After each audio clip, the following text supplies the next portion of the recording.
उत्तराखंड में इस साल की चार धाम यात्रा अब अपने अंतिम दौर में है। अब तक चारों धामों में 50 लाख तक श्रद्धालु पहुंच चुके हैं। अपर सचिव मुख्यमंत्री बंशीधर तिवारी ने बताया कि इस साल रिकॉर्ड संख्या में श्रद्धालु चारों धामों में दर्शन के लिए पहुंचे हैं।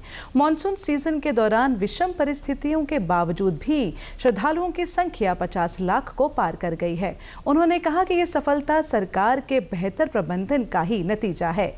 इस साल बद्रीनाथ धाम में 15,32,727, केदारनाथ धाम में 17,57,380, गंगोत्री धाम में 7,58,259, यमुनोत्री धाम में 6,44,505 के साथ ही हेमकुंड साहिब में 2,74,441 श्रद्धालुओं ने दर्शन किए।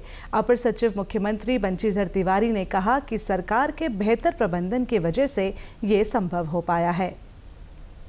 देखिए, इस बार की जो यात्रा रही, अगर आप ओवरऑल वैसे देखें तो लगभग 50 लाख का आंकड़ा तक श्रद्धालु यहाँ पहुँचे हैं।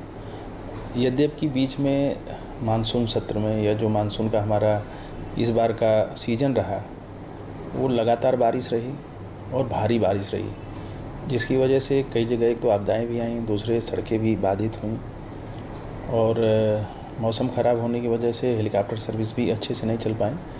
तो बीच में यात्रा बाधित रही, तथापि यात्रा की शुरुआत में व्यवस्था अच्छी की गई थी और बारिश ख़त्म होने के बाद भी जो सड़कें थीं उनका मरम्मत करने का, पुलों को मरम्मत करने का, उनको बनाने का काम।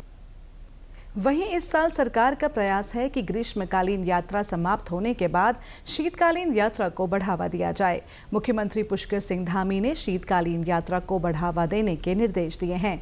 इसके लिए सरकार सभी धामों में शीतकालीन प्रवास के लिए यात्रियों की बेहतर तैयारी कर रही है। तो शीतकाल है, उसमें पर्यटक कैसे अधिक से अधिक आएँ। जो हमारे चारों धामों के जो ऐसे स्थल जहाँ पर डोलियाँ आने के बाद देवगण विराजते हैं, उन स्थलों तक, उन मंदिरों तक श्रद्धालु कैसे आएँ, उसका व्यापक प्रचार प्रसार हम लोग कर रहे हैं। और इस बार की शीतकाल यात्रा चूँकि दूसरी शीतकाल यात्रा होगी, तो सभी लोगों का प्रयास है, उसमें माननीय मुख्यमंत्री जी का स्पष्ट निर्देश है कि शीतकाल का जो पर्यटक और श्रद्धालु हैं उनको अधिक से अधिक संख्या में बढ़ाया जाए।